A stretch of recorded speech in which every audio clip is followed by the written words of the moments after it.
Hello, English learners, and welcome back to English Pod. My name is Nova. And I'm Liam. How are you today, Nova? I'm doing really well today, Liam. I'm excited because we have a great lesson for everyone. Yes, we do. Today we're going to talk about a very common situation, something that happens to many people. That's right. It's a situation that can be a little bit embarrassing. Very embarrassing sometimes. But don't worry, by the end of this lesson, you will understand the vocabulary and expressions you need to handle this situation in English. Exactly. We're going to use real English, everyday English that people really use in conversations. So, Liam, what are we talking about today specifically? Today we're talking about forgetting someone's name. Oh, yes, that can be very embarrassing. It sure can, and it happens to me sometimes. Me too, especially when I meet many people at the same time. Like at a conference or a party. Exactly. All right, let's listen to our dialogue for the first time. It's going to be a little fast, but don't worry if you don't understand everything. That's right. After this lesson, you'll understand much more. Perfect. Let's listen. Hey, how's it going? Oh, hey, what are you doing in this neighborhood? Do you live around here?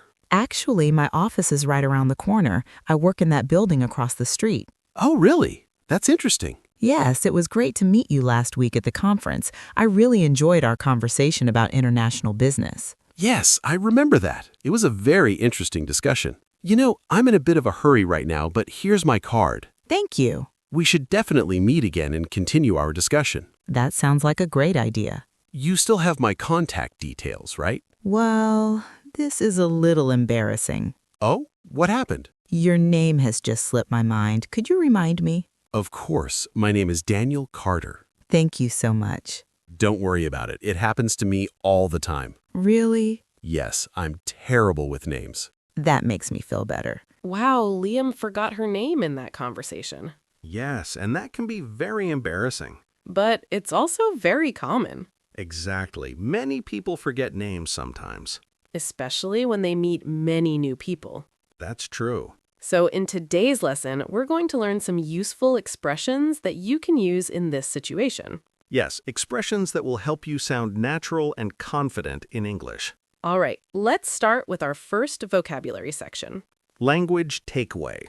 All right, let's start with our first language takeaway for today. Yes, our first phrase is in a bit of a hurry. In a bit of a hurry. In a bit of a hurry. So Liam, what does this phrase mean? Well, when you say I'm in a bit of a hurry, it means you don't have much time. You're moving quickly because you need to go somewhere or do something soon. Exactly. It's a very common phrase in everyday English. Let's listen to a few examples so our listeners can understand how to use it. Example 1. Can you drive a little faster? I'm in a bit of a hurry. Example 2. Sorry, I can't talk right now. I'm in a bit of a hurry. Example 3. I'm in a bit of a hurry, so I'll finish this work later. So it's very simple. It just means you don't have enough time. Perfect. Now let's move on to our second language takeaway word. And that word is contact details. Contact details. Contact details. Liam, can you explain what contact details are? Sure. Contact details are the information people use to contact you. For example, your phone number Your email address. or your home address. Exactly. All the information that helps people get in touch with you. Example 1. Please send me your contact details by email. Example 2. Here is my business card with all my contact details. Example 3. Do you still have my contact details? That's a very useful phrase, especially in business situations. Yes, and also when meeting new friends or colleagues. All right, now let's look at our third language takeaway phrase. And that phrase is slipped my mind. Slipped my mind. Slipped my mind. Nova, this is a funny phrase, isn't it? Yes, it sounds a little strange, but it's very common in English. So what does slipped my mind mean? It means you forgot something. Usually by accident. Right, you didn't forget on purpose. Example 1. I'm sorry I forgot to call you. It completely slipped my mind. Example 2.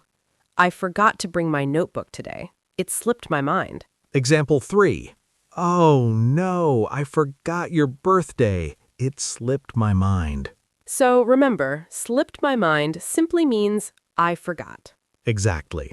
Liam, has anything ever slipped your mind recently? Yes, actually. Yesterday, I forgot my friend's birthday. Oh no. Yes, it was very embarrassing. What did you do? I called him and said, "I'm really sorry. Your birthday slipped my mind." That's a good way to apologize. Yes, honesty is always the best policy. I agree.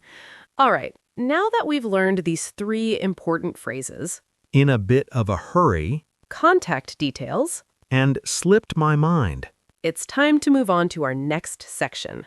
That's right. This next section is called Putting It Together. All right, welcome back, everyone. Now it's time for our next section. That's right. This section is called Putting It Together. In this section, we're going to take the words and phrases we've learned and use them in real conversations. This helps you become more fluent and sound more natural in English. Exactly. So let's start with our first phrase for today. And that phrase is around here. Around here. Around here. Liam, what does around here mean? It means near this place or close to this location. Right. It's a very common phrase when you're talking about places. Example 1. Is there a bank around here? Example 2. Do you live around here? Example 3. There are many restaurants around here. Very simple and very useful. Now let's look at a similar phrase. And that phrase is around the corner. Around the corner. Around the corner. This means something is very close, usually on the next street. Exactly. Example 1. My office is right around the corner. Example 2. There's a coffee shop around the corner. Example 3. The pharmacy is just around the corner.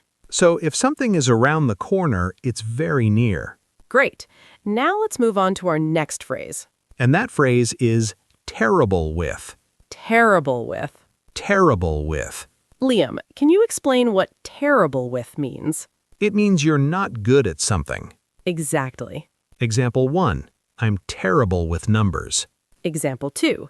She's terrible with directions. Example 3. He's terrible with technology. So when you say, I'm terrible with something, it means you have difficulty doing it. That's right. Liam, are you terrible with anything? Yes, I'm terrible with remembering names. Really? Yes, sometimes I meet someone and forget their name immediately. That happens to many people. What about you, Nova? I'm terrible with directions. So you get lost easily. Yes, very easily. Then you should use GPS more often. That's a good idea. Let's imagine a real situation. Okay. You're meeting someone at a cafe, All right. but you forgot their name. Oh no, that's embarrassing. What would you say? I might say, I'm really sorry, but your name has slipped my mind. That's perfect. Very polite and natural. Yes, it's better than pretending you remember. Absolutely. All right, now that we've practiced several useful phrases, Around here, around the corner, terrible with, and slipped my mind.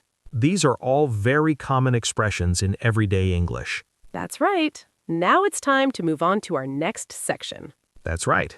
The next section is called Fluency Builder. Welcome back, everyone. Now it's time for our final section. That's right. This section is called Fluency Builder. In this section, we're going to learn how to sound more natural and more confident in English. Exactly. We're going to take simple phrases and make them sound more like real everyday English. Let's start with a very common greeting. And that greeting is, how's it going? How's it going? How's it going? This is a very natural and friendly way to ask someone how they are.